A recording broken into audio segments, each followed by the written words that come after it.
इस वक्त आप आराम से बैठकर इस वीडियो को देख रहे हैं, मगर मैं आपको कहूं, आज जिस जगह पर आप अभी बैठे हो वो जमीन आज से करोड़ों साल पहले 8,500 डिग्री के तापमान से उबल रही थी, या जिस जगह पर आप बैठे हैं वो जगह लाखों सालों तक बर्फ से ढकी हुई थी। ये दोनों बातें सच हैं। जहाँ आज हमारा सौरमंडल है, वहाँ विभिन्न प्रकार की गैस और धूल के बादल हुआ करते थे। वैज्ञानिकों के मुताबिक इन धूल के बादलों से दूर एक तारा हुआ करता था। वक्त के साथ साथ उस तारे की ऊर्जा कम होने लगी, जिसके कारण उसके अंदर एक विशाल विस्फोट हुआ। विस्फोट की वजह से अंतरिक्ष की ये धूल एक दूसरे से दबने लगी। इस दौरान बादलों में स्थित धूल के कण दबाव और गर्मी के कारण बड़े उल्कापिंड और पत्थरों में परिवर्तित हो चुके थे, और इसी दबाव की वजह से इन बादलों में स्थित रेडियो एक्टिव पदार्थ ने ग्रेविटी का निर्माण किया। इस ग्रेविटी के कारण बीच में हाइड्रोजन और हीलियम इकट्ठा होने लगे। बीच के इस भयंकर दबाव के कारण एक विशाल विस्फोट हुआ, और इसी विस्फोट के कारण हमारे सूरज का जन्म हुआ। अंतरिक्ष में फैले एस्ट्रॉयड यानी क्षुद्र ग्रहों में भारी वजन की वजह से सूरज के करीब आकर सूरज की परिक्रमा करने लगे। धीरे धीरे इन्हीं एस्ट्रॉयड में भारी टकराव हुआ, जिसके फलस्वरूप मरकरी, विनस, अर्थ और मार्स जैसे ग्रहों का निर्माण हुआ। वैज्ञानिकों के मुताबिक उस वक्त पृथ्वी और मार्स यानी मंगल ग्रह के बीच थिया नामक ग्रह सूरज की परिक्रमा किया करता था। पृथ्वी पर ग्रेविटी होने की वजह से सूरज की परिक्रमा करने वाले एस्ट्रॉयड अब पृथ्वी की परिक्रमा करने लगे, और धीरे धीरे करोड़ों सालों तक ये पृथ्वी पर गिरते रहे। और ऐसी घटना हमारे पड़ोसी ग्रह थिया पर भी हो रही थी, जिसके कारण थिया पृथ्वी के और करीब आने लगा और आकर पृथ्वी से टकराया। इस भयंकर टकराव की वजह से पृथ्वी के हिस्से कणों के रूप में अंतरिक्ष में फैल गए और एक रिंग्स की तरह पृथ्वी की परिक्रमा करने लगे। इन्हीं परिक्रमा करते हुए कणों में टकराव होने लगा, जिसके कारण हमारे चांद का निर्माण हुआ। उस वक्त पृथ्वी पर सिर्फ एक ही समुद्र हुआ करता था, और वो था 1900 डिग्री सेल्सियस की तापमान पर उबलते हुए लावे का। उबल रही थी वो सारी चीजें जिसे आज आप अलग अलग नाम से जानते हैं। वक्त के साथ साथ पृथ्वी धीरे धीरे ठंडी हो रही थी, जिसके कारण पृथ्वी के भारी तत्व जैसे धातु और रेडियो एक्टिव पदार्थ पृथ्वी के केंद्र में जाकर इकट्ठा हो गए, और हल्के पदार्थ पृथ्वी की सतह पर आ गए। लाखों सालों तक पृथ्वी पर उल्कापिंडों की बरसात हुई, और इन गिरते हुए उल्कापिंडों में जमा था नमक, मिनरल्स और पानी। करोड़ों सालों तक इन उल्कापिंडों की बरसात होती रही, और धीरे धीरे पृथ्वी की ऊपरी सतह पानी से ढकने लगी। वैज्ञानिकों के मुताबिक यही वो वक्त था जब दूर गहरे पानी के अंदर निकलते ज्वालामुखियों से पहली बार सूक्ष्म जीवों का निर्माण हुआ। लाखों सालों बाद एक वक्त ऐसा आया जब पृथ्वी की पूरी सतह पानी से ढक चुकी थी। हमारी पृथ्वी के सबसे अंदर का कोर रेडियो एक्टिव पदार्थ से बने होने की वजह से हरदम गर्म होता रहता है, लेकिन जब भी पृथ्वी की ऊपरी जमीन ठंडी हो जाती है, तब पृथ्वी के अंदर की गर्मी बाहर नहीं निकल पाती, जिसके कारण ज्वालामुखियों का निर्माण होता है। और उस वक्त कुछ ऐसा ही हुआ। पानी से ढकी हुई पृथ्वी पर हजारों की तादाद में ज्वालामुखी निकलने लगे, और आने वाले लाखों सालों तक इन ज्वालामुखियों का निकलना जारी रहा, जिससे पानी के ऊपर जमीन का निर्माण हो रहा था। इस वक्त भी पृथ्वी पर वातावरण न होने की वजह से अंतरिक्ष से उल्कापिंडों की बरसात हो रही थी। आज से लगभग 300 करोड़ साल पहले पृथ्वी पर ऐसा वक्त आया जब पृथ्वी का वातावरण लगभग स्थिर होने लगा था। ज्वालामुखी निकलने धीरे हो गए थे, और पृथ्वी का एक दिन 12 घंटे का हुआ करता था। साल बीतते गए, और धीरे धीरे ये सूक्ष्म जीव विकसित होते गए और समूह में रहने लगे। आज से लगभग 250 करोड़ साल पहले पहली बार पृथ्वी पर ऐसे जीवों का निर्माण हुआ जो जीने के लिए ये पानी के अंदर के मिनरल्स यानी खनिज पदार्थ और धूप का इस्तेमाल करते थे, और मल त्याग के रूप में ऑक्सीजन बाहर निकालते थे। इस वक्त तक पृथ्वी पर ज्यादातर ज्वालामुखी निकलने बंद हो चुके थे, और इन माइक्रोबैक्टीरिया की वजह से वातावरण में ऑक्सीजन की मात्रा बढ़ रही थी।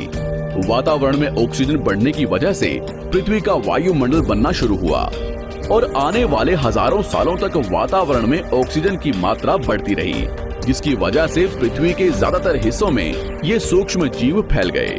हजारों सालों बाद एक वक्त ऐसा आया जब पृथ्वी में ज्यादा ऑक्सीजन बढ़ने के कारण ये सूक्ष्म जीव मरने शुरू हो गए।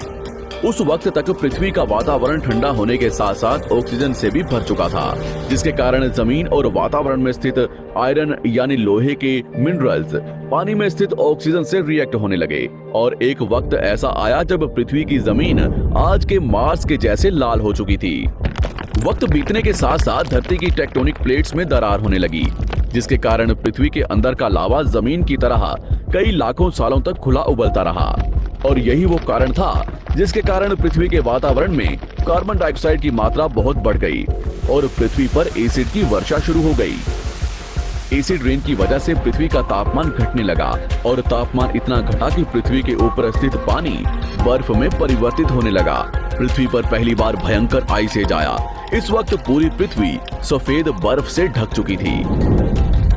आमतौर पर जब धरती पर सूरज की किरणें गिरती हैं, तब जमीन उन किरणों को सोख लेती है, मगर क्योंकि पूरी पृथ्वी बर्फ से ढक चुकी थी और क्योंकि बर्फ सफेद और चमकीली होती है, जिसके कारण सूरज की किरणें धरती पर गिरने के बाद वापस चली जाती थी।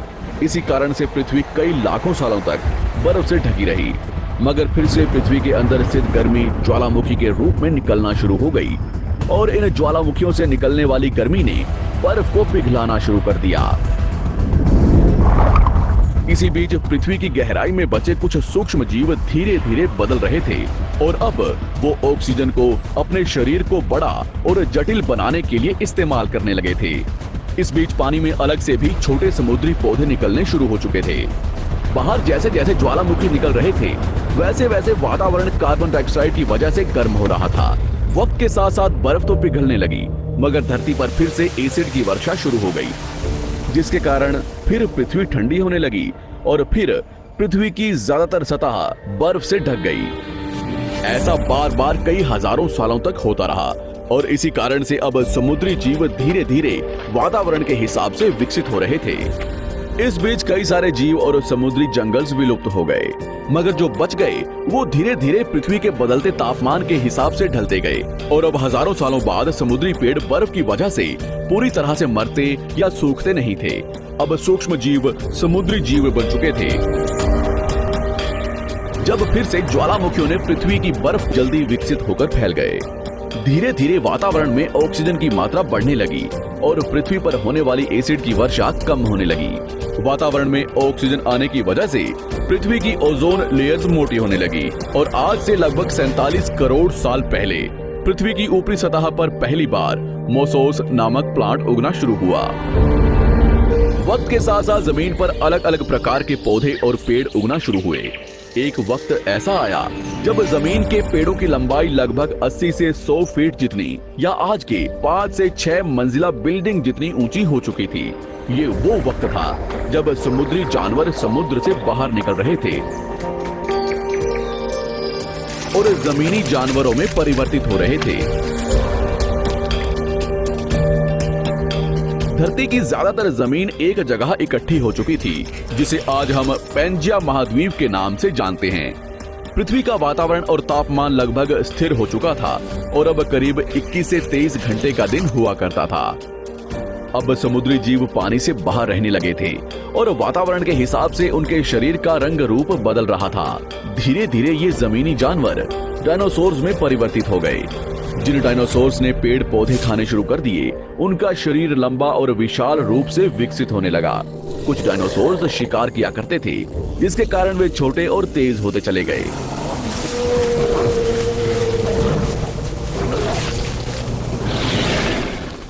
पृथ्वी की ऊपरी जमीन एक जगह इकट्ठी होने के कारण ज्यादातर जमीन रेगिस्तान और बंजर हो चुकी थी।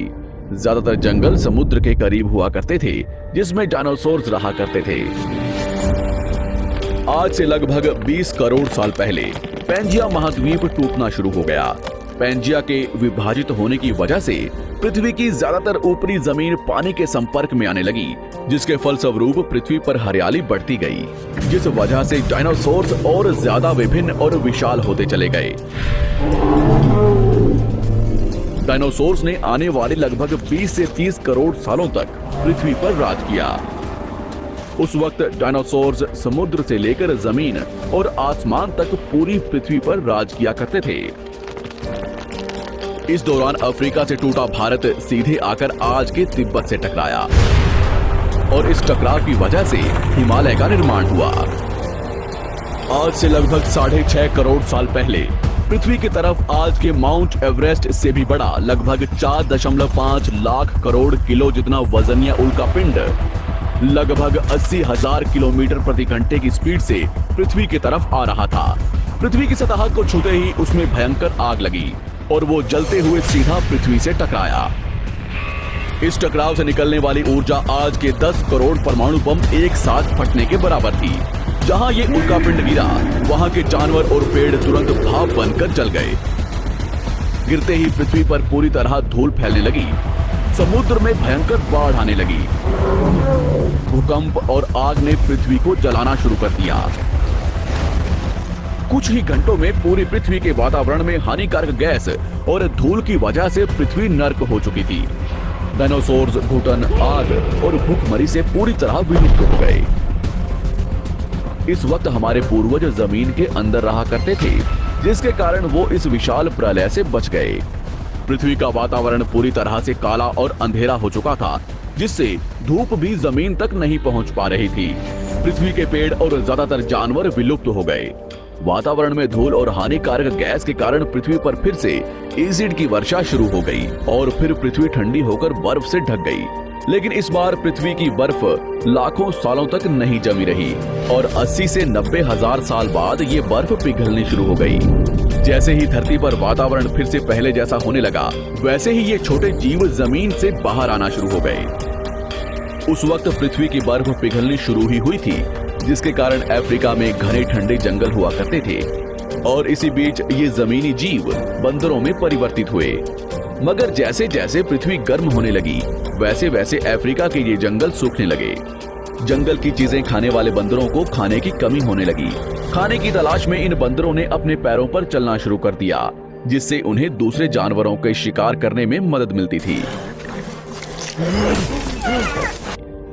धीरे धीरे बंदर एप्स यानी वानर में परिवर्तित हुए।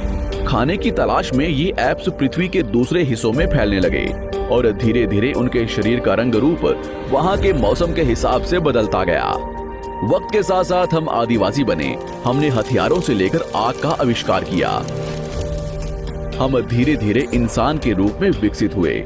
हमने धर्म से लेकर परिवार, भाषा और संस्कृति का निर्माण किया और वक्त के साथ साथ हम विकसित होते चले गए और आज हम इस पृथ्वी की सबसे विकसित प्रजाति बन चुके हैं। पृथ्वी को आज के जैसे बनने में लगभग 450 करोड़ साल का वक्त लगा है और हमें एक छोटे जमीन में रहने वाले जानवर से इंसान बनने में कई लाखों सालों का। मगर हमने इन 100 सालों में जितना पृथ्वी को गंदा और तबाह किया है, उतना आज तक किसी भी प्रजाति ने नहीं किया होगा।